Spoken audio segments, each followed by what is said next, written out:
mendapatkan sertifikasinya dari Microsoft Azure. Saya berencana untuk apply di tahun ini, dan beberapa memang saya sudah mencoba berbagai macam fitur ataupun service yang disediakan oleh Microsoft Azure, dan nanti akan saya share ke Anda semua. Nah, harapannya nanti Anda tertarik ya, ternyata ada sebuah layanan cloud computing dari Microsoft Azure ini yang menarik bagi saya. Nah, sehingga nanti harapannya Anda tertarik untuk mempelajari lebih dalam terkait dengan cloud computing yang disediakan oleh Microsoft Azure. Oke, nggak usah panjang lebar, kita langsung masuk saja ke materinya. Saya share screen terlebih dahulu. Seperti biasa, jika nanti suara saya kurang terdengar jelas ataupun koneksi saya kurang bagus atau suara saya terputus-putus, tolong nanti diingatkan ya. Silakan nanti Anda bilang di kolom chat ya, untuk mengingatkan saya bahwa suara saya ataupun materi yang saya sampaikan tidak terdeliver dengan baik karena gangguan koneksi. Silakan nanti Anda bilang di chat box ya. Oke, saya mulai saja untuk menjelaskan materinya ya. Ini saya sudah share screen, sudah terlihat ya. Sebentar. Oke.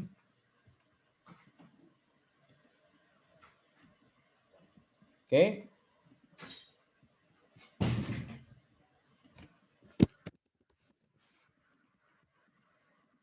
Oke, kita mulai untuk belajar mengenai cloud computing. Sebelum kita masuk lebih detail terkait dengan cloud computing, untuk overview-nya konten yang akan kita pelajari hari ini, kita mulai dari mengapa kita harus menggunakan cloud computing.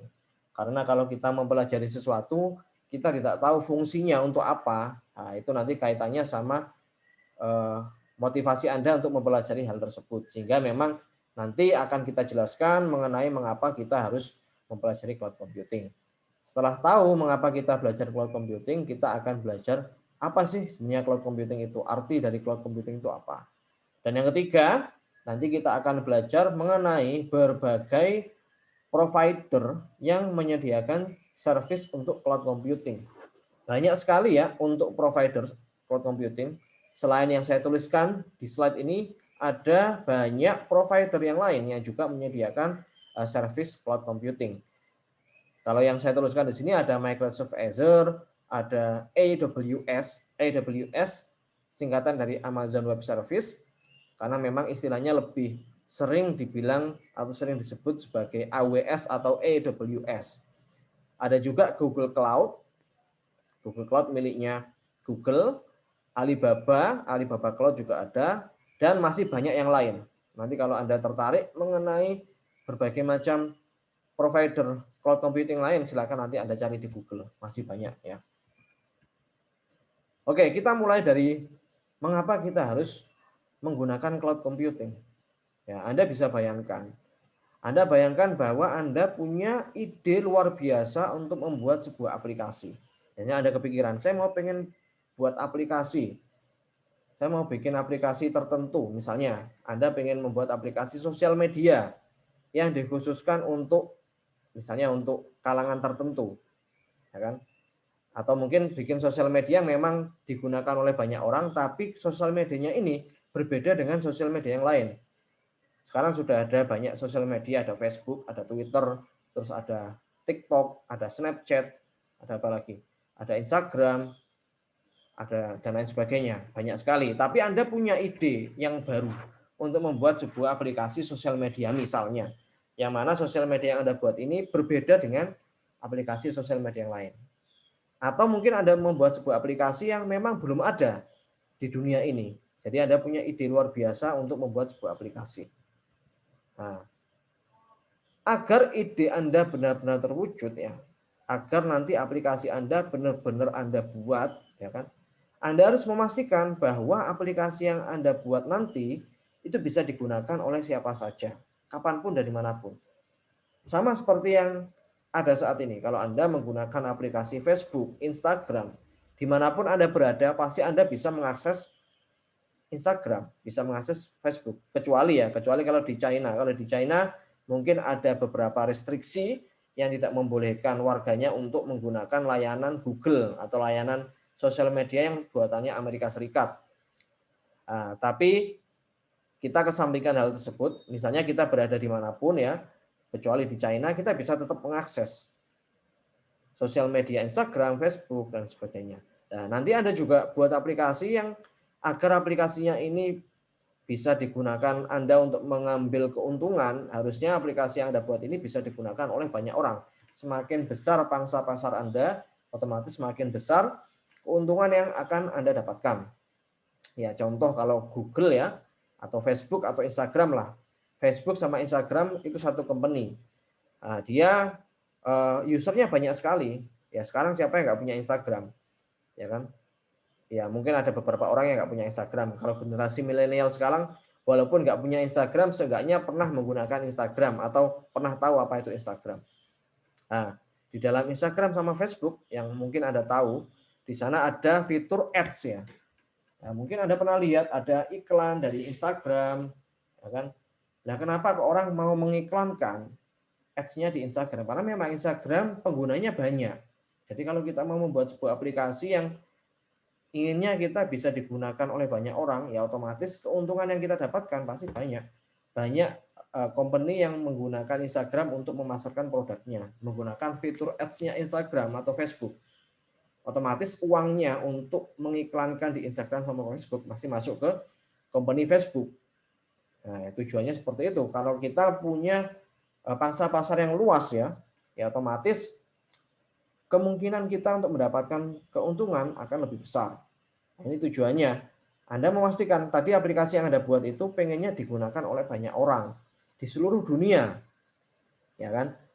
Nah, untuk bisa melakukan hal tersebut, pasti Anda akan berpikir, berarti nanti saya harus bikin sebuah komputer server yang selalu on ya. Maksudnya selalu on itu apa? Berarti misal, kalau Anda membuat sebuah aplikasi, pasti aplikasi tersebut butuh database, butuh sebuah server untuk menyimpan segala informasi. Bagaimana kalau servernya mati? Ya pasti orang nggak bisa pakai aplikasi yang Anda buat, karena semua data center dari data di aplikasi Anda itu ada di sebuah server. Nah, ini kita kalau bicara tentang server ya, kita nggak bicara tentang itu ya, apa kan ada juga istilahnya kalau kita menggunakan konsepnya blockchain. Ya mungkin Anda tahu kalau konsepnya blockchain itu dia tidak ada sebuah server karena semua informasi menggunakan peer to peer. Tapi kita nggak akan bicara itu. Kita akan fokus kepada sebuah komputer server. Misalnya Anda membuat sebuah aplikasi yang memang data itu terpusat ya. Ya pasti Anda harus pastikan bahwa server Anda itu selalu on. Nah, untuk memelihara server yang selalu on, Anda pasti membutuhkan banyak resource seperti komputer server. Anda berpikir, aplikasi saya ini harus jalan 24 jam dalam satu hari, dalam satu minggu. Nah, berarti komputer server saya harus nyala selama 24 jam. Kalau harus nyala selama 24 jam, apa yang harus Anda lakukan? Ya, Anda butuh yang namanya biaya. Pertama, biayanya untuk membuat sebuah komputer server. Anda beli komputer dengan spek tertentu, terus Anda juga beli storage ya, karena data yang di store di mana di komputer itu banyak, sehingga Anda butuh yang namanya hard disk misalnya dengan kapasitas berapa giga atau tertentu ya. Terus Anda juga butuh developer yang gunanya untuk memaintenance komputer server Anda, misalnya ada masalah, itu butuh untuk di maintenance. Anda juga butuh koneksi internet ya. Anda harus beli dedicated network, Anda harus beli IP public dan sebagainya. Anda juga butuh beli aplikasi untuk yang kaitannya sama security. Nah, ini kalau Anda mau membuat komputer server sendiri. Anda butuh berbagai macam konfigurasi, butuh mungkin biayanya akan sangat tinggi kalau Anda membangun sebuah komputer server sendiri. Nah, ini mengapa kita butuh yang namanya cloud computing. Ya, ini pendekatan yang sebelumnya, biaya yang Anda butuh biaya yang banyak saat initial setup. Dan terdapat risiko keamanan jika tidak dihandle dengan baik. Semakin besar aplikasi kita ke depan, kita juga perlu untuk melakukan upgrading resource dengan berbagai macam konfigurasi. Bentar, ini ada chat.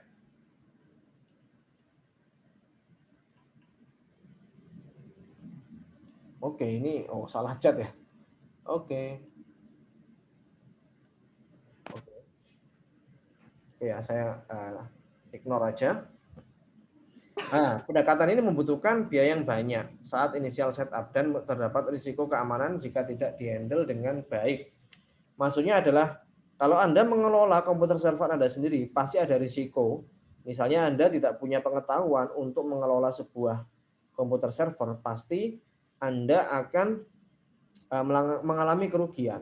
Kalau Anda tidak hati-hati dalam maintenance komputer Anda, maka bisa jadi komputer server Anda tidak bisa bekerja dengan bagus, dengan baik ya.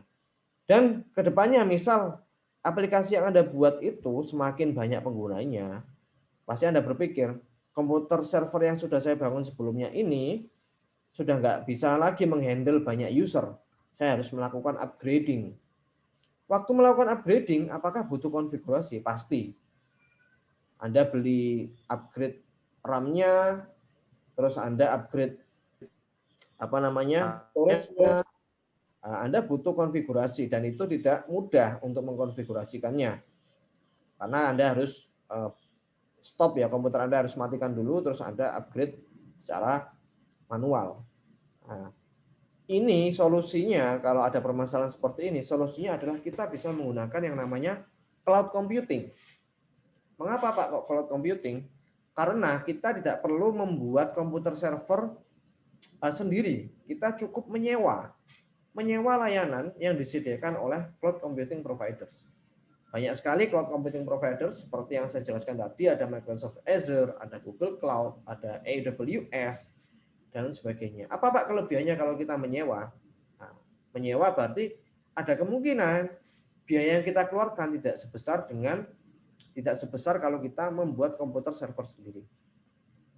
Kalau menyewa juga kita nggak perlu ribet configure komputer kita, nggak perlu ribet memelihara komputer kita. Yang penting kita percayakan ke providernya. Kita bayar ke providernya, kita percayakan bahwa mereka bisa menghandle dengan baik komputer server kita. Sehingga kita merasa aman, merasa nyaman, dan nggak ribet kan ya, nggak harus maintenance komputer kita secara manual. Nah, jadi apa sih sebenarnya cloud computing itu? Cloud computing adalah sebuah platform yang menyediakan akses kepada berbagai macam resource computing melalui jaringan internet. Resource yang disediakan bisa berupa virtual machine, bisa berupa storage, bisa berupa database, dan lain sebagainya. Ini salah satu resource yang disediakan oleh cloud computing. Jadi Anda bisa membuat virtual machine, tapi bukan di komputer Anda, tapi di cloud. Nanti Anda menggunakan Microsoft Azure, ya sudah nanti saya akan bikin virtual machine, saya taruh di Microsoft Azure. Terus Anda misalnya butuh storage ya, storage untuk menyimpan data Anda. Anda juga bisa menyewa storage yang disediakan oleh Microsoft Azure. Anda butuh database server, Anda juga bisa menyewa dari Microsoft Azure. Jadi Anda tidak perlu membuat komputer server sendiri. Semuanya sudah disediakan oleh provider cloud computing. Tinggal Anda bayar, tinggal Anda langganan, nanti Anda bisa menggunakan segala macam fitur yang disediakan oleh provider tersebut. Nah, pengguna cloud computing dapat memanfaatkan resource tertentu saja yang mereka butuhkan. Nah, hal ini tentunya pengguna cloud computing cukup membayar apa yang digunakan. Beda kalau kita mau membangun server sendiri. Anda hanya butuh database server Anda. Anda hanya butuh database server atau web server. Tapi tetap kalau Anda mau membuat komputer server sendiri, Anda juga harus butuh beli komputer, terus Anda juga harus install database server di komputer Anda. Padahal komputer itu bisa kita gunakan untuk banyak hal. Padahal kita butuhnya cuma database server aja. Kenapa kok kita membuild sendiri komputer server kita? Kenapa enggak kita sewa saja ke provider cloud computing? Nah, kalau kita sewa, berarti kita hanya membayar apa yang kita gunakan. Nah, kalau saya butuh database server saja, Pak, ya sudah, kamu harus menyewa database server dari cloud computing tersebut.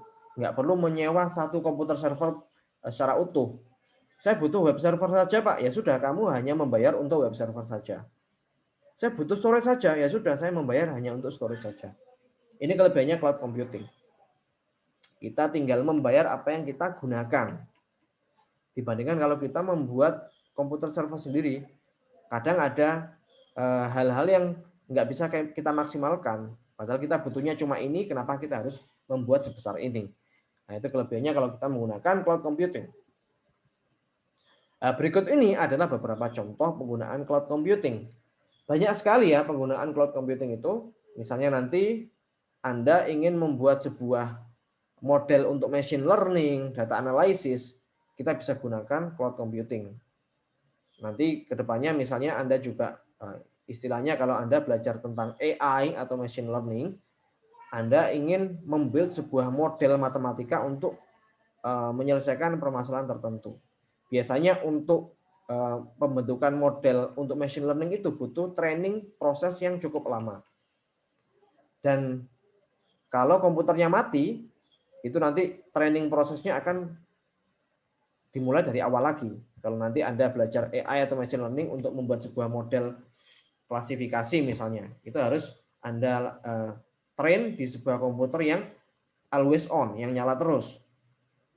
Nah, kita bisa memanfaatkan cloud computing karena cloud computing risiko untuk matinya sebuah komputer server tersebut itu sangat rendah. Ya nggak tahu ya, misalnya kita nggak berharap ada bencana alam di dunia ini terus penyedia cloud computingnya juga terkena imbasnya. Ya memang kita nggak bisa ngapa-ngapain. Tapi setidaknya kalau kita menggunakan cloud computing tanpa harus membuat komputer sendiri ya di rumah.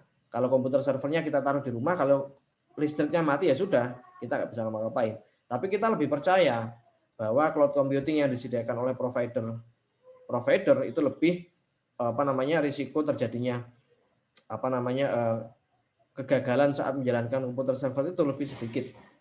Nah, sehingga memang kita bisa yakin, kita bisa merasa aman bahwa model yang kita buat untuk machine learning ini itu bisa tetap berjalan.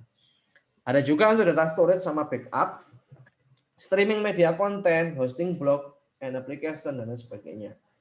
Nah, cloud computing ini luas sekali sebenarnya, bukan hanya untuk contoh penggunaan yang saya tuliskan di sini, banyak sekali ya. Mungkin Anda pernah menggunakan yang namanya Google Docs, Google Sheet. Itu merupakan software yang juga dijalankan di sebuah cloud computing, pastinya miliknya Google. Itu kita sebut sebagai software as a service. Jadi kalau saya mau menggunakan sebuah aplikasi, saya nggak perlu install. Saya hanya perlu membuka browser saya, terus saya menuju ke layanan yang menyediakan aplikasi tersebut. Contohnya yang paling dekat mungkin ya, mungkin Anda pernah menggunakan yang namanya Google Sheet atau Google Doc atau Gmail. Itu semuanya pasti aplikasi, tapi kita nggak perlu install kan ya. Kita cukup membuka web penyedianya saja, terus kita bisa gunakan berbagai macam fiturnya. Oke, sampai sini mungkin ada pertanyaan. Ini ada pertanyaan dari Alvan. Silakan Alvan. Bisa melalui chatbox, bisa juga langsung ngomong langsung, terserah. Silakan.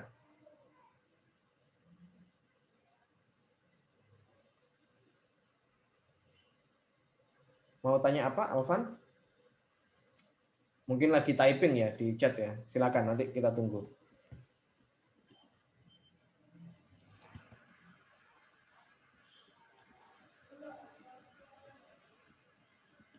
Nah, ini ya pertanyaan yang bagus dari Alvan. Apakah ada perbedaan antara hosting dengan cloud server? Ada. Kalau Anda bicara hosting, berarti Anda hanya menggunakan salah satu fitur yang ada di cloud computing. Hosting itu kaitannya sama dengan kalau Anda mau membuat sebuah aplikasi web, ya kan? Anda taruh aplikasi web Anda di sebuah layanan hosting. Jadi fokusnya hanya untuk penggunaan web tertentu saja. Sebenarnya banyak ya, cloud computing providers yang ada di Indonesia ini banyak. Misalnya Anda pernah dengar yang namanya Jagoan Hosting. Itu apakah cloud computing juga? Ya, sama, itu cloud computing juga. Tapi memang layanannya tidak sekompleks miliknya Microsoft Azure. Nah, hosting sama domain itu sama atau enggak? Ini lebih detail lagi. Hosting itu berarti kamu menaruh aplikasi web kamu di sebuah layanan hosting.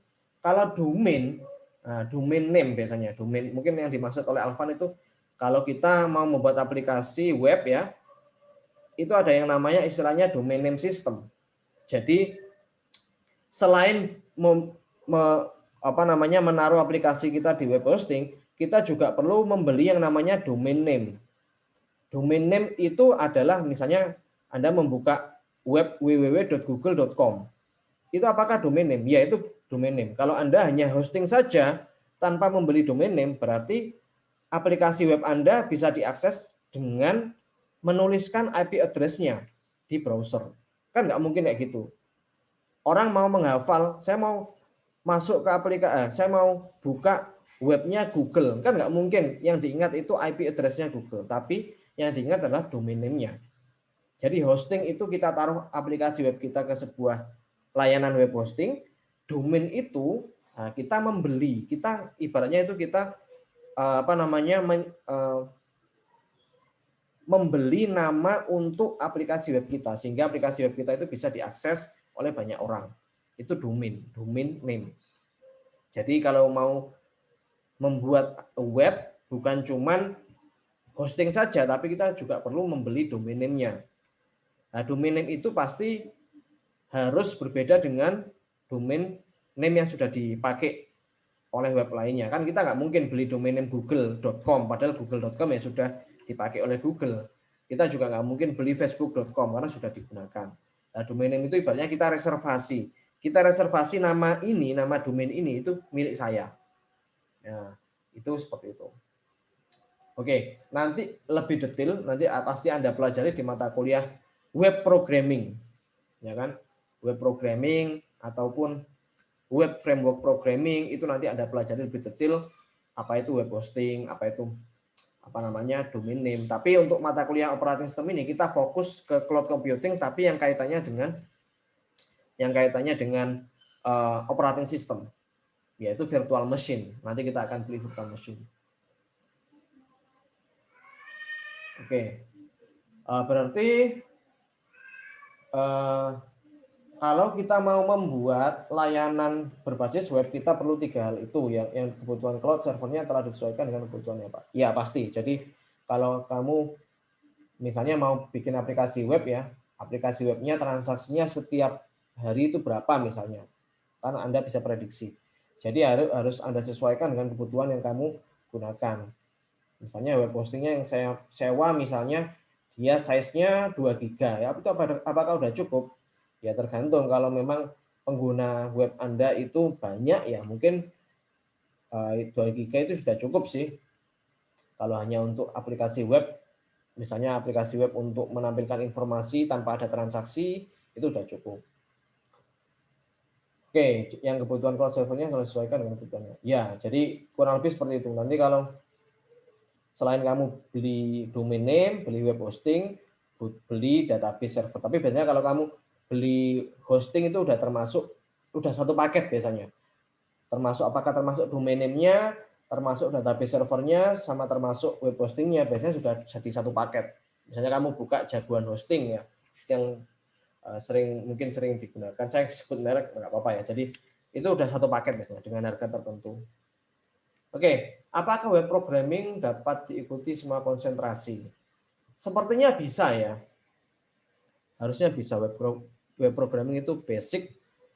Jadi silakan dilihat di buku itu ya, buku panduan kurikulum itu harusnya bisa sih kalau menurut saya. Oke, tapi nanti coba tolong dikonfirmasi lagi di mana di buku panduan ya, itu udah detail di sana. Oke, ya ini adalah beberapa contoh penyedia cloud computing. Nah, banyak sekali sebenarnya. Ada Alibaba Cloud, ada Amazon Web Service, ada Google Cloud Platform, ada VMware, Salesforce, Liquid Web, Oracle. Kebetulan dari beberapa layanan ini saya sudah mencoba 3 ini, Azure, Amazon Web Service, sama Google Cloud Platform. Tapi yang Azure ini saya coba karena kita punya keuntungan. Kita punya kredit ya sebagai student, kita punya account yang disediakan oleh Ubaya di Microsoft Azure. Jadi kita punya benefit yang bisa kita dapatkan kalau kita menggunakan Microsoft Azure. Kalau Amazon Web Services ini pernah saya gunakan juga untuk, ya saya pernah jadi tutor ya di AWS ini, sehingga saya juga pernah nyoba, saya punya kredit di sana yang bisa saya gunakan untuk mencoba berbagai macam fiturnya. Sedangkan yang Google Cloud Platform ini, saya pernah nyoba, tapi saya berhenti di tahapan apa namanya verifikasi ya, karena memang saya pengennya nyoba trial, terus waktu mendaftar itu harus memasukkan kredit card. Nah, karena memang layanan cloud computing ini biasanya dia pembayarnya lewat kredit card atau debit card. Nah, saya berhenti di situ karena memang saya khawatir jika saya lupa untuk menstop layanannya, nanti kredit card saya atau debit card saya saldonya akan termakan, sehingga memang saya berhenti. Saya risikonya tinggi kalau saya lupa untuk stop layanannya, sehingga saya nggak mencoba lebih detail mengenai Google Cloud Platform.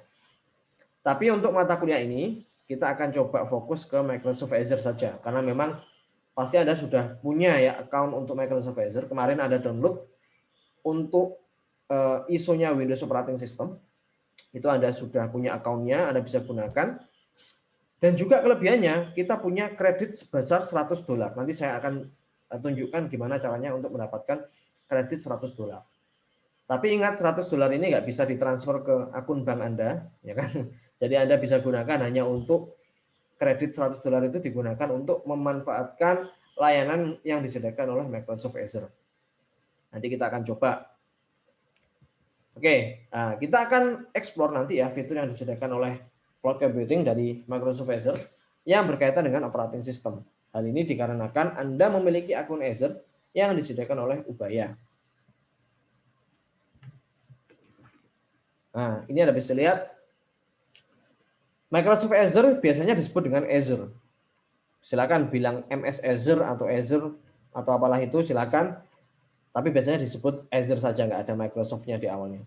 Adalah layanan cloud computing yang dibuat oleh Microsoft untuk membangun, menguji, menyebarkan, dan mengelola aplikasi dan layanan melalui data center yang dikelola oleh Microsoft.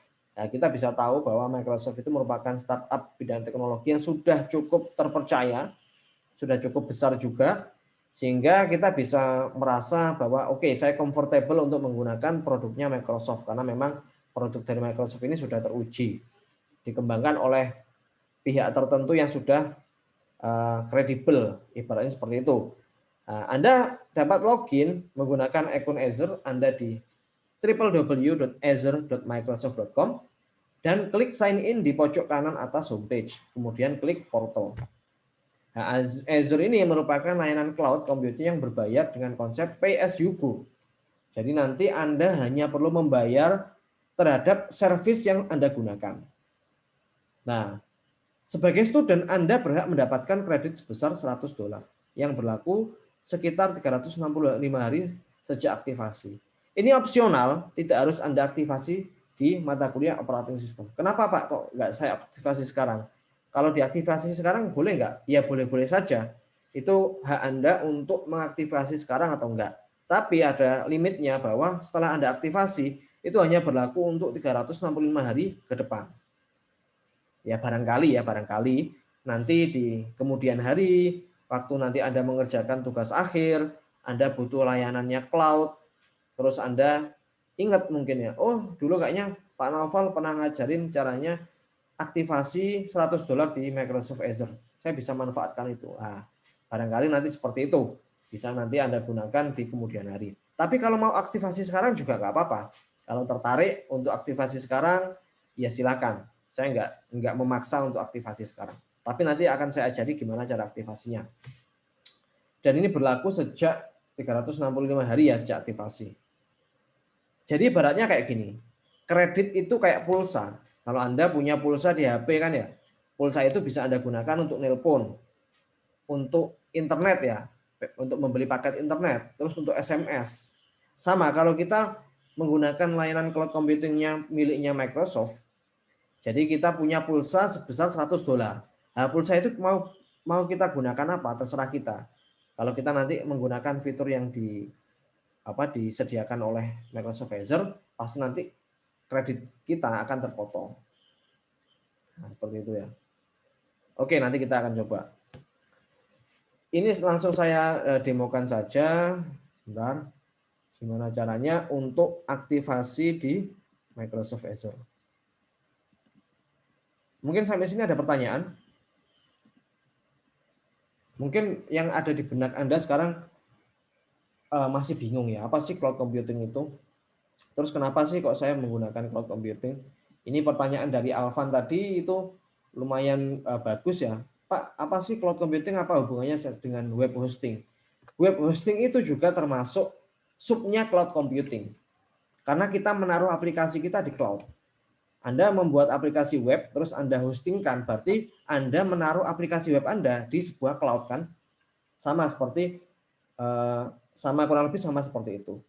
Tapi kalau kita bicara cloud computing itu lebih luas, karena bukan hanya untuk web hosting saja. Banyak sekali layanan selain web hosting yang bisa kita gunakan di cloud. Ya, jadi nggak cuma web hosting saja. Mungkin sekarang ada kepikirannya yang sekarang ini yang mau bikin web terus webnya dihostingkan, ya itu ya juga cloud computing sih. Cuman kalau kita bicara cloud computing itu lebih besar. Banyak fitur yang bisa kita manfaatkan selain web hosting saja. Kalau kita bicara web hosting berarti kita fokus ke web server saja. Jadi service untuk menaruh aplikasi web di sana. Padahal cloud computing itu banyak ya, bukan hanya untuk web server. Ada juga untuk database server, terus ada juga untuk tadi untuk membangun sebuah model machine learning, kita bisa manfaatkan cloud computing. Oke, nanti kita coba lihat. Oke, ya ini saya coba resume lagi. Saya coba masuk di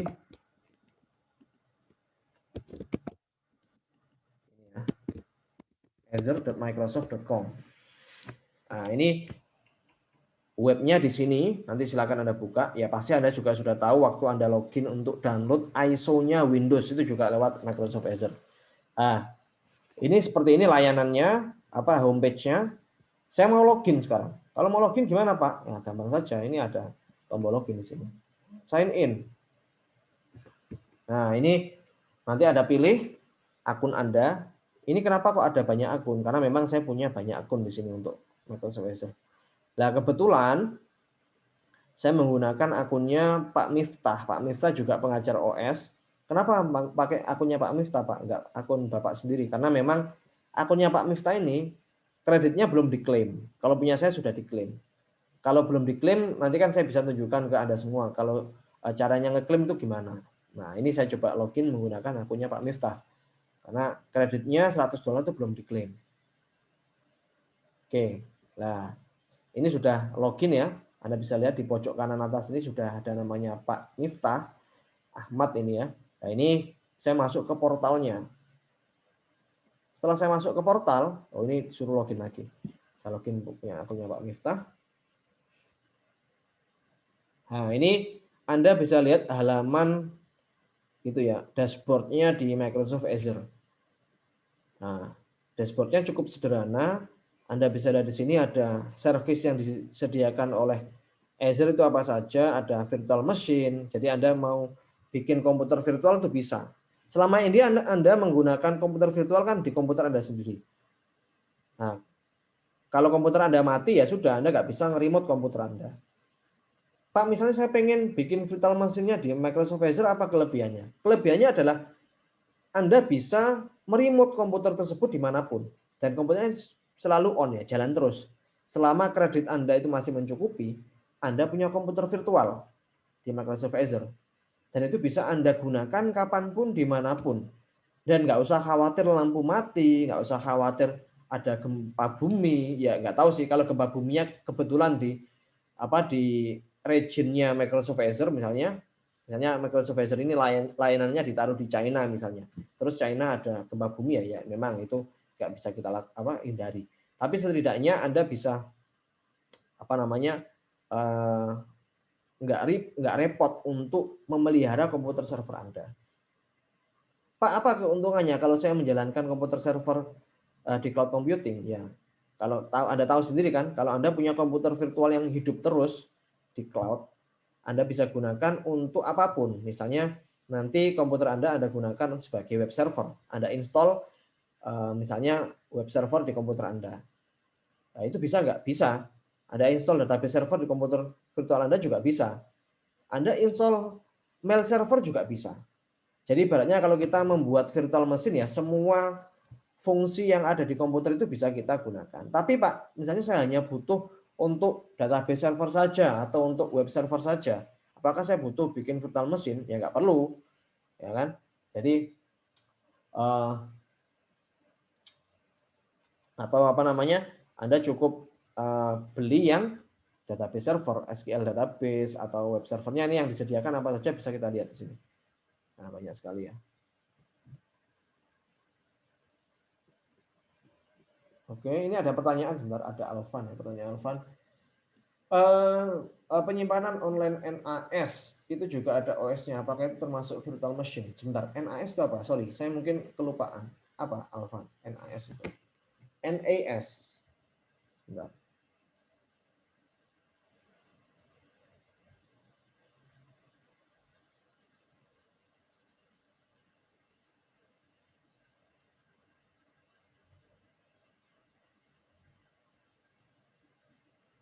Oh, network attached storage ya. Apakah itu juga ada OS-nya? Apakah itu termasuk virtual machine? Intinya adalah kalau kamu ada operating system atau ada komputer yang berjalan di cloud, ya kita sebut sebagai virtual machine. Nah, juga ya, kalau kita sebut apakah itu virtual machine, ya. Oke ya. Jadi kalau kita bicaranya virtual machine berarti ya komputer virtual, nggak punya komputer fisik gitu loh. Kita bisa akses dimanapun, kapanpun, ya kan? Jadi nggak ada fisiknya komputernya. Sebenarnya komputer fisiknya di mana sih? Ya, komputer fisiknya ya ada di servernya Microsoft Azure. Nah, mungkin di Microsoft Azure itu dia punya komputer yang besar, terus di dalamnya diinstal berbagai macam virtual machine. Karena resource-nya besar, sehingga kita bisa apa namanya gunakan untuk berbagai virtual machine. Nah, itu seperti itu kurang lebih. Ini memang nanti kita akan coba ya, kita akan bikin virtual machine sederhana di Microsoft Azure. Tapi sekali lagi ini opsional. Kalau kita mau bikin virtual machine ya otomatis kita harus aktifkan kredit kita $100. Oke. Kita coba ya. Ini saya kembali lagi di dashboardnya. Kalau nanti pengen aktivasi $100 itu bisa dipilih di sini, explore.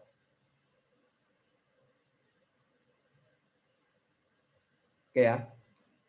Ini Anda bisa lihat di sini start building the future with Azure for students. Students are eligible for $100 credit from Azure for students.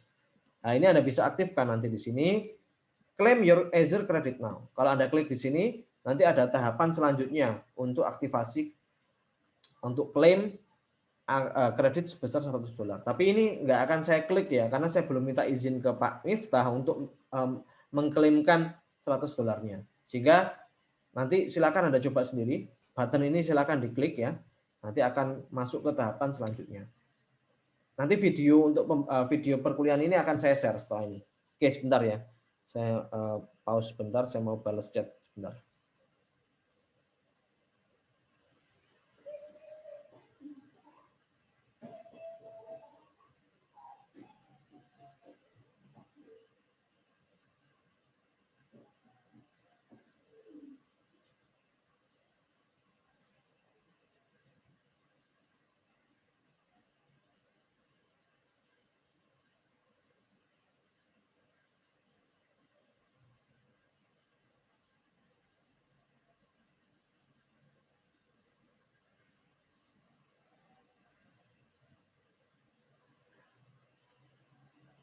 Oke, kita lanjut lagi. Nanti silakan diaktifasi sendiri.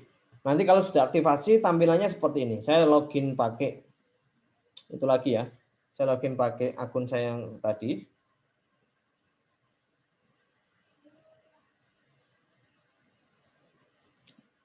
Oke ya. Nah, misalnya Anda mungkin berpikir, Pak, saya pengen bikin cloud computing sendiri. Bisa nggak? Ya bisa-bisa saja sih. Yang penting Anda sediakan komputer server yang selalu aktif dan IP dan komputer Anda itu punya IP publik yang bisa diakses dimanapun. Nah, ini oke, ini saya sudah aktif untuk kreditnya, ya kan? Ini saya pengen tahu nanti kalau sudah aktif kreditnya nanti di sini ada namanya Azure for Students. Nah, ini bisa saya klik subscription-nya, terus kita bisa lihat kira-kira berapa sisa remaining kredit saya. Ini bisa lihat di sini. Dan saya klik, check your balance, saya klik. Saya login pakai akun saya.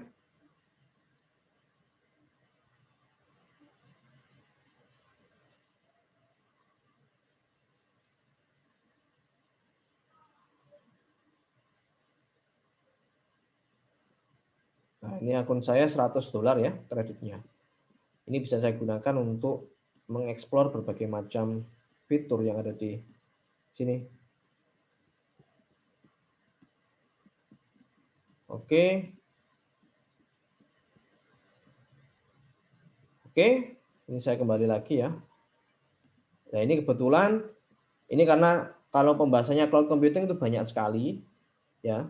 Jadi kita akan fokus ke yang kaitannya sama operating system. Jadi saya mau bikin virtual machine yang selama ini Anda buat di VirtualBox, ini saya buat di Microsoft Azure. Bisa nggak? Bisa. Ini Anda bisa pilih di bagian virtual machine.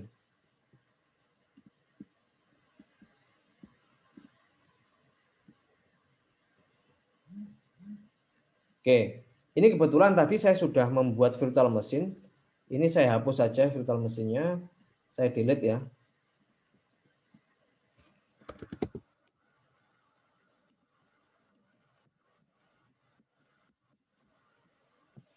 Oke, saya mau bikin virtual machine lagi nih.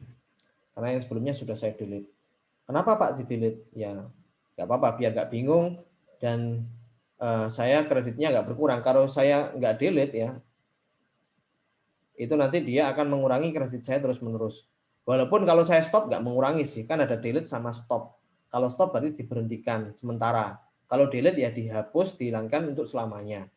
Nah, ini saya mau bikin lagi virtual mesinnya. Ya, ini saya mau bikin komputer server, misalnya kayak gitu, menggunakan Microsoft Azure. Caranya ini stepnya, nanti Anda akan diarahkan ke halaman Create Virtual Machine. Dan ini tidak serumit kalau kita menggunakan itu ya, kita tidak serumit kalau kita menggunakan VirtualBox. Kita harus menyiapkan ISO-nya, kita harus install VirtualBox. Kalau menggunakan Microsoft Azure, kita nggak perlu menyiapkan ISO-nya Windows. Semuanya sudah disediakan oleh Microsoft Azure. Nah, ini subscription-nya saya pilih yang Azure for Student karena ini merupakan kredit saya. Nah, resource group-nya saya nggak akan jelaskan lebih detail ya apa itu resource group. Jadi istilahnya nanti akan Anda pelajari di mata kuliah cloud computing itu sendiri. Oke, jadi ini virtual machine name-nya saya isi dengan nama Naufal misalnya. Region-nya bisa dipilih di mana. Ini kaitannya sama dengan tergantung kebutuhan Anda. Misalnya saya pengen komputer server saya itu saya taruh di Asia karena nanti klien saya banyak yang dari Asia. Biar nanti mempercepat koneksinya, koneksi pertukaran data, saya taruh di Asia saja. Nah, ini banyak sekali region-nya, bisa Anda pilih di mana. Oke, saya taruh di Asia saja ya, East Asia, Asia Timur. Kalau Southeast Asia ada nggak? Singapura mungkin ya. Oh, ini Southeast Asia juga ada. Asia Pasifik, Southeast Asia. Nah, terus ini kita defaultkan aja pilihannya. Nah, ini kita bisa pilih tipe operating systemnya. Bisa pilih Windows Server, bisa pilih Windows 10 Pro, bisa pilih Ubuntu Server. Tergantung nanti mau apa. Karena kita masih belajar Windows, saya pilih yang Windows 10 Pro saja. Nah, ini size-nya bisa kita pilih. Jadi size itu ibaratnya resource-nya, spesifikasi dari komputer server kita. Semakin besar spesifikasi yang kita pilih, otomatis harganya akan semakin mahal. Harga sewanya akan semakin mahal. Nah, ini saya pilih yang paling murah saja. Yang paling murah sebenarnya ada ini ya. Ini yang ini kan bisa dilihat virtual CPU-nya berapa, jumlah CPU-nya berapa, jumlah RAM-nya berapa, jumlah data disk-nya berapa, storage-nya dalam gigabyte itu berapa. Ini bisa dipilih. Nah, saya pilih yang paling murah sebenarnya ini. Tapi saya khawatir kalau RAM-nya cuma setengah giga, itu nanti nggak akan nge-lag ya. 1 giga pun sebenarnya nge-lag ini. Atau mungkin saya pilih yang 2 giga saja. Nah, oke ya, saya pilih yang 2 giga, virtual CPU-nya 1. Oke, saya klik next ya. Oke. Select, saya pilih select. Nah, terus username-nya ini merupakan username waktu Anda login di komputer Anda. Nah, username-nya saya kasih Naufal saja, password-nya. Nah, password-nya terserah ini mau apa.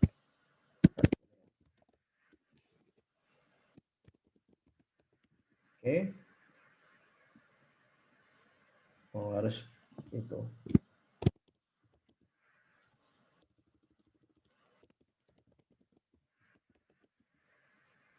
Nggak bisa. Harus ada lowercase-nya dan lain sebagainya. Oke.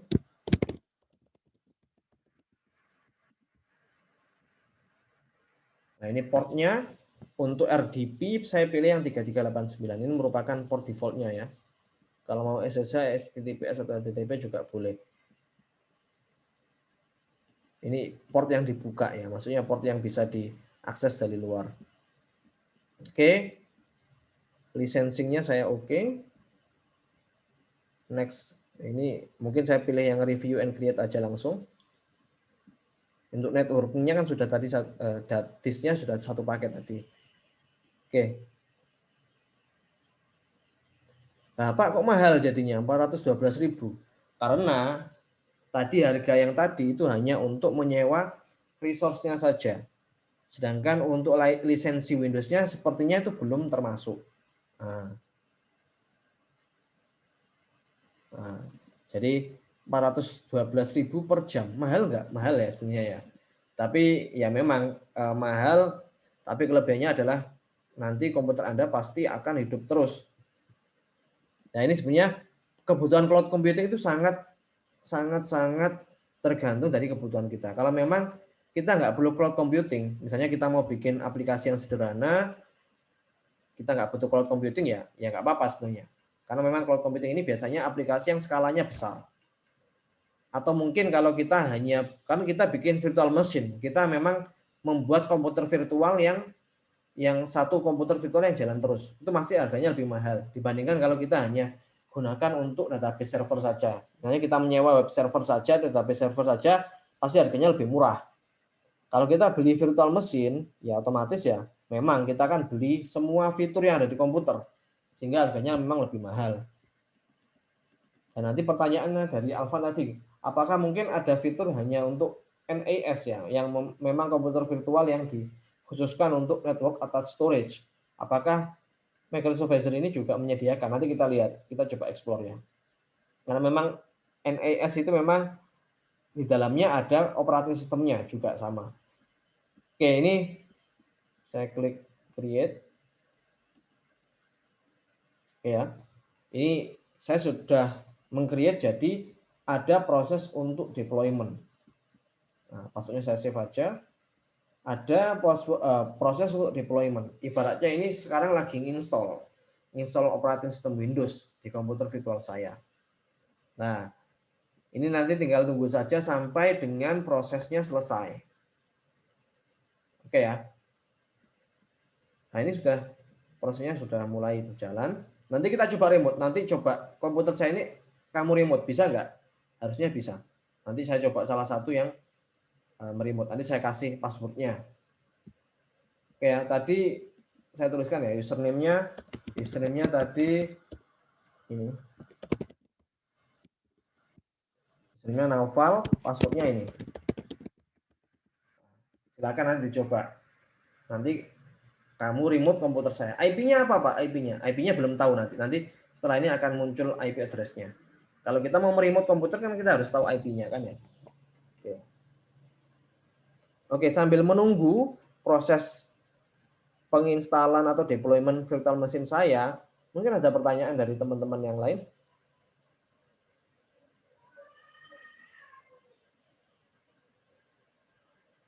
Sambil menunggu, kalau ada pertanyaan silakan bisa chatting, bisa ngomong langsung juga boleh.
Nggak ada pertanyaan? Ini sambil kita nunggu ya proses deployment-nya. Sambil kita nunggu, kita bisa mungkin explore ya beberapa service yang disediakan oleh Microsoft Azure. Oke, ini ada, kalau mau create database juga bisa ya. Ini service-nya bisa dilihat. Kita kembali ke homepage-nya lagi. Ini kan ada more services. Nah, kita klik aja. Kita bisa lihat ini banyak sekali service yang disediakan oleh apa namanya? Microsoft Azure ya. Nah, ini kalau kaitannya sama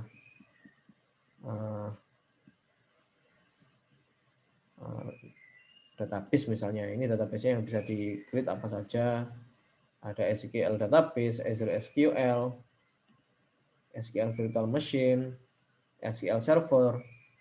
Terus kalau mau ke arah web, apa saja yang disediakan, ada App Service, ada CDN Profiles. Nah, ini kalau saya jelaskan satu-satu juga, jujur saya belum mencoba semua fitur yang ada di Microsoft Azure.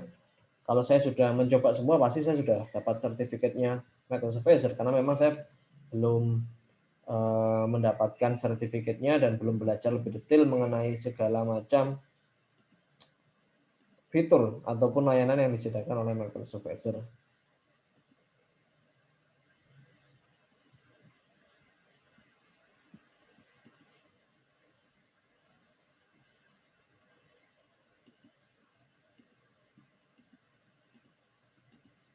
Oke, kita kembali lagi ke proses deployment-nya virtual machine saya sudah selesai atau belum.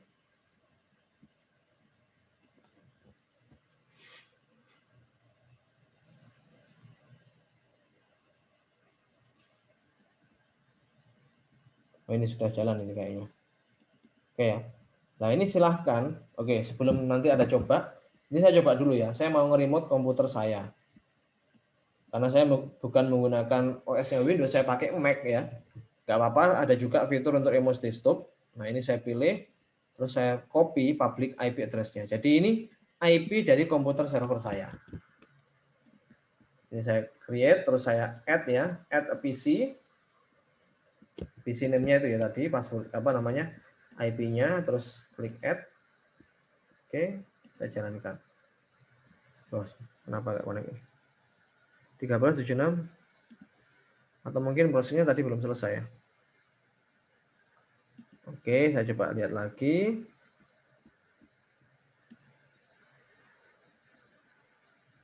Udah jalan ya harusnya. Atau mungkin masih proses ya.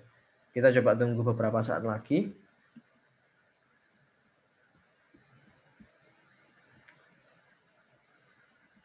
Atau kita coba lagi.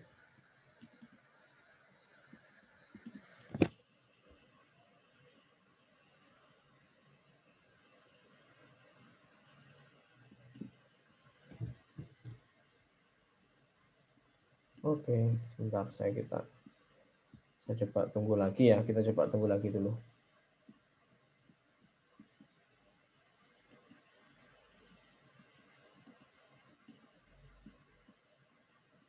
Oh, masih deployment in progress ternyata. Oh, ini sudah berhasil ya. Nah, go to resource. Kita coba lagi. Jalankan lagi ya. Oh, ini udah jalan ya. Berarti passwordnya Naufal. Username-nya Naufal, passwordnya Farid. Continue. Masih error ya ternyata. Oke, kita coba lagi. Naufal.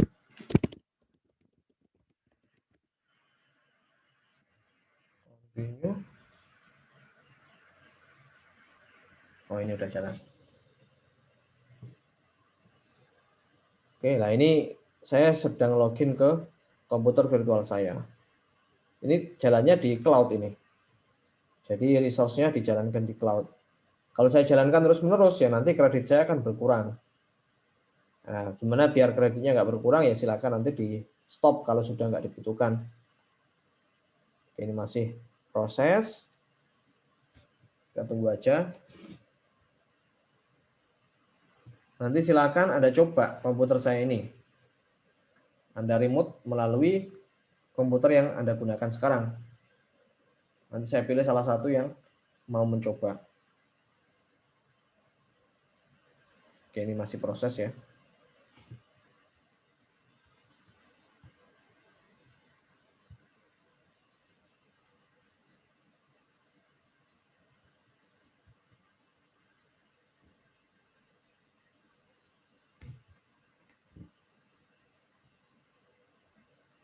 Oke, ini masih initializing. Oke, kita tunggu aja. Oke, accept.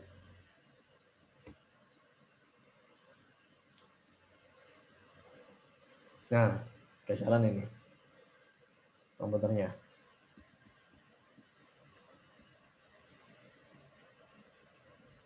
Oke, memang ini speknya kan nggak bagus-bagus sama tadi. RAM-nya cuma 2 GB sama CPU-nya cuma 1 core-nya.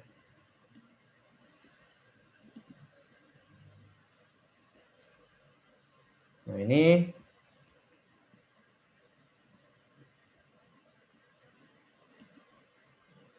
kan kayak komputer biasa sebenarnya kan ya. Nah, saya pengen coba sekarang. Lihat buka internet bisa nggak?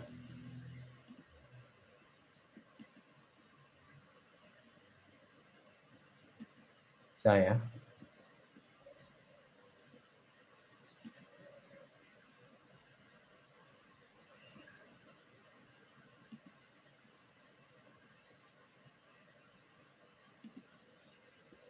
Nah, oke.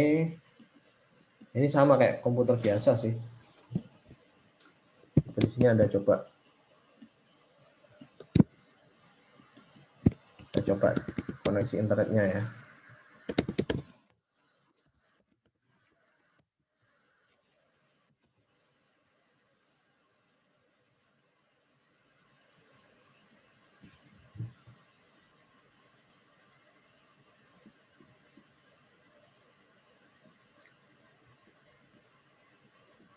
Ini kan IP-nya tadi ya, IP saya tadi. Nah,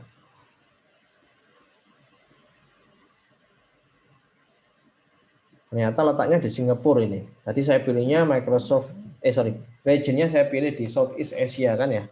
Ternyata diletakkan di Singapura. Oke, biar aja.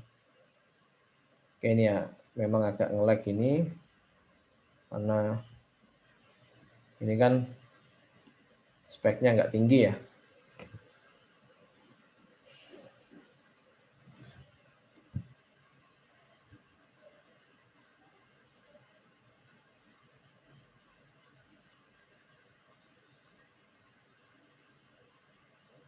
Oke, biarin aja deh. Oke, mungkin saya close saja dulu ini ya. Saya close dulu. Terus saya coba kembali ke sini. Ini saya close saja.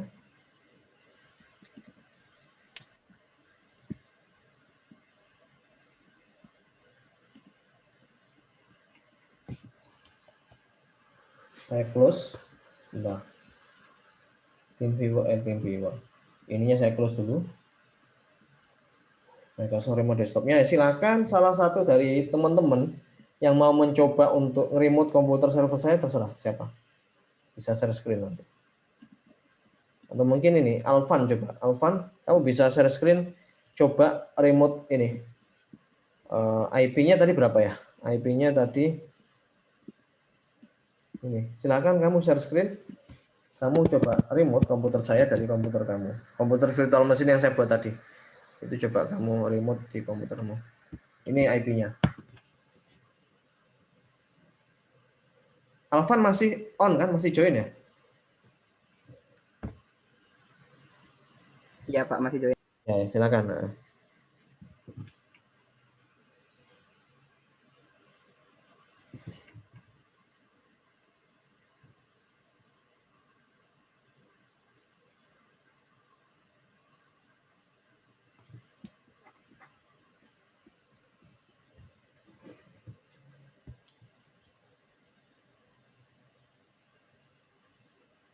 Di itu aja, di share screen dulu, terus nanti coba ditunjukkan remote ke komputer tadi.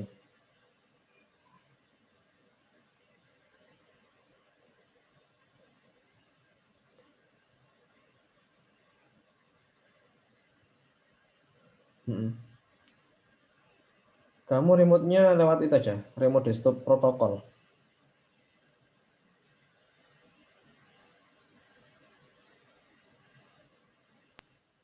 Itu yang mana Pak ya? Maaf Pak, saya lupa.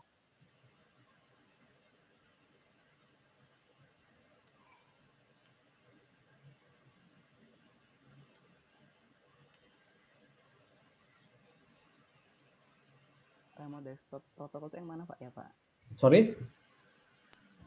Remote desktop protokol itu yang mana Pak ya? Saya agak Coba lupa Pak. kamu share screen all saja, share screen all.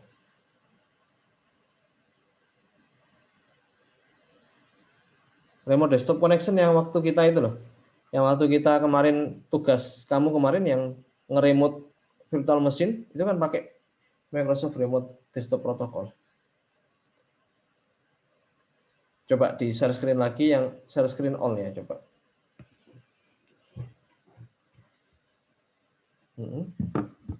Kamu cari aja di start ya, remote gitu aja, klik remote. Nah itu remote desktop connection, nah itu. Nah itu IP-nya tadi, kamu copy paste, connect. Nah itu username-nya now, sebentar. Itu username atau password? Password ya.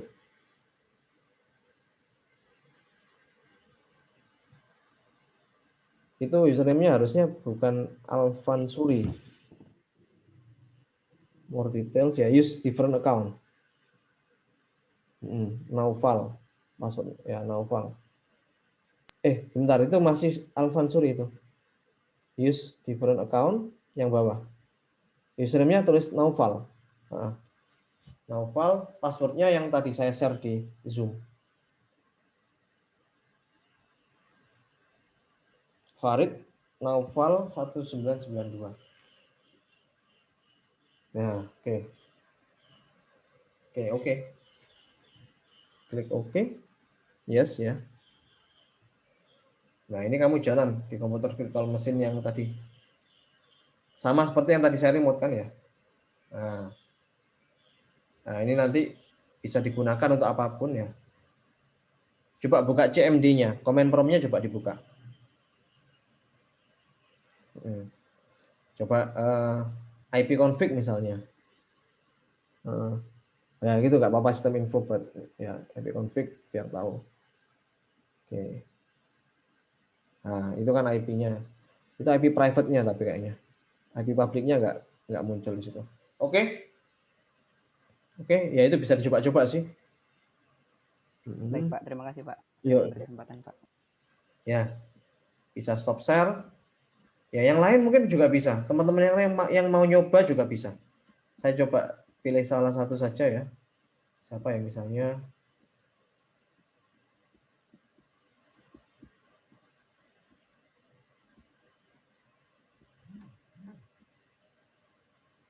Jason Jabez juga. Coba di share screen, coba lakukan seperti yang tadi dilakukan oleh Alvan ya.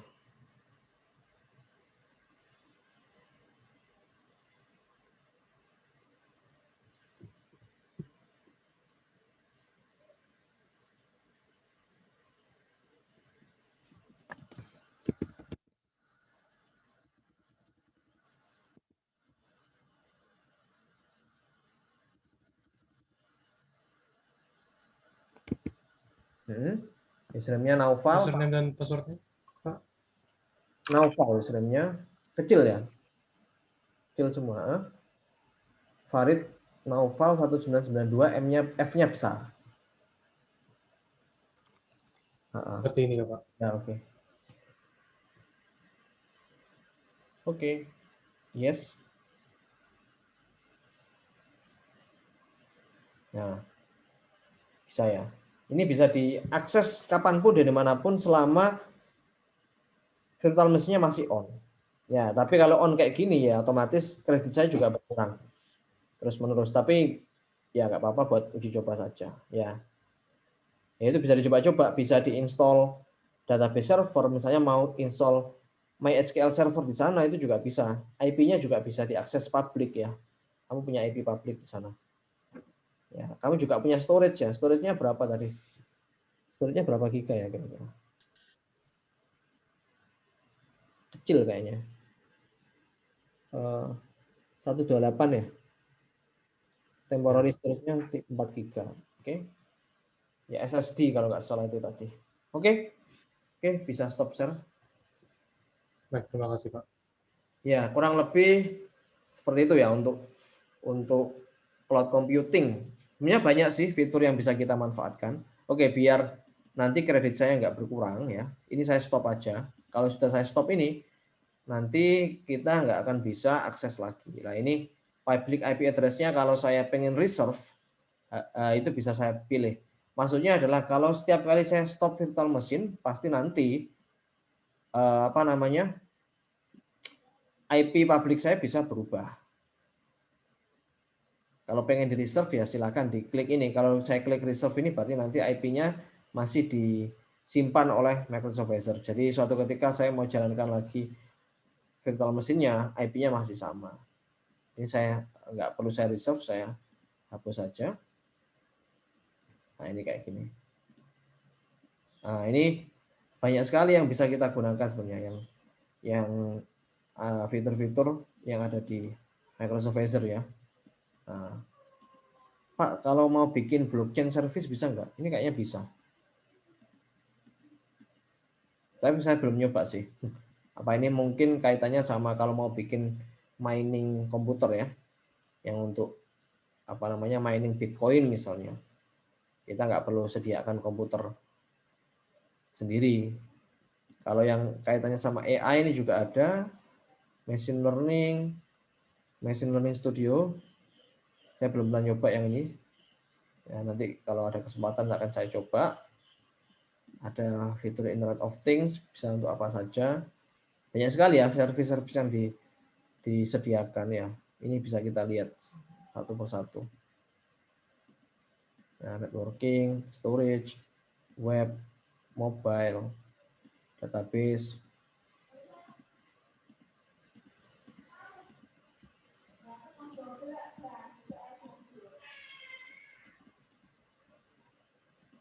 Nah, ini nanti bisa dicoba-coba sendiri. Oke, jadi sekali lagi untuk kreditnya nggak harus Anda klaim sekarang. Kalau misal pengen digunakan untuk nanti-nanti juga nggak apa-apa. Misalnya nanti Anda di semester-semester lanjut, atau mungkin Anda punya project ya, terus Anda butuh cloud service. Nah, ini Anda bisa gunakan kreditnya Azure. Kredit $100 itu bisa Anda gunakan untuk keperluan yang lain. Kalau nggak pengen diaktifkan sekarang. Kalau pengen diaktifkan sekarang gimana? Boleh-boleh saja. Itu hak Anda. Anda punya $100 bisa Anda gunakan untuk apapun selama 1 tahun sejak aktivasi. Silakan Anda dicoba. Oke, saya stop share dulu. Nah, mungkin sampai sini ada pertanyaan terkait dengan materi kita hari ini. Jangan lupa kita itu ya, hari Senin Itu ada UTS, silakan dilihat jamnya jam berapa saya lupa. Nanti silakan Anda lihat di jadwal kapan UTS-nya. Jadi UTS-nya nanti pilihan ganda, multiple choice sama seperti kuis kemarin.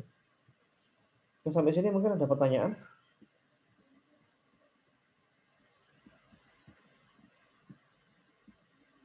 Oh, ini ada UTS-nya. Daftar UTS akan di email ya. Maksudnya daftar UTS apa maksudnya, Jason?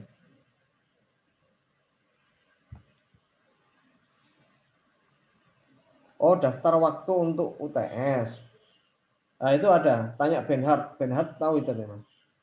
Di email. Oh, di email ya sudah kalau gitu. Oh, dari dulu ya. Jadi sudah pernah di broadcast sama Kaprodi kayaknya untuk daftar email daftar UTS-nya. Nah, ini silakan nanti disiapkan ya untuk UTS-nya.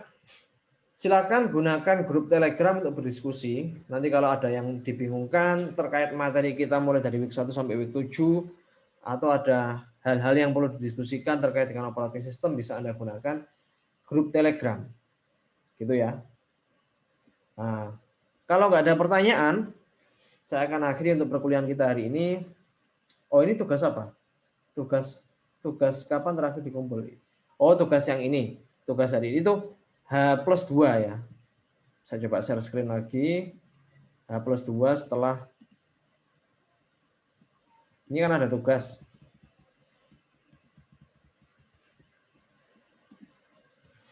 Nah, ini ada tugas kan. Nah, nanti tugasnya cuma melihat video terus Anda simpulkan apa hal yang Anda dapatkan dari video tersebut. Pengumpulannya H+2 setelah perkuliahan, yaitu hari Jumat kalau gitu. Hari Jumat pukul 23.59. Silakan nanti dilihat di ULS ya. Nanti saya sediakan linknya di sana.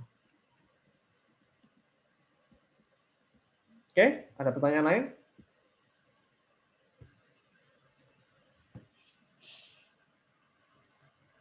Kalau nggak ada pertanyaan lagi, saya akhiri ya untuk perkuliahan kita hari ini. Terima kasih atas kehadirannya. Kita akan ketemu lagi setelah UTS. Absennya sudah saya capture tadi di awal perkuliahan tadi saya sudah capture, jadi jangan khawatir terkait absennya. Oke, saya end meeting. Terima kasih. Selamat siang.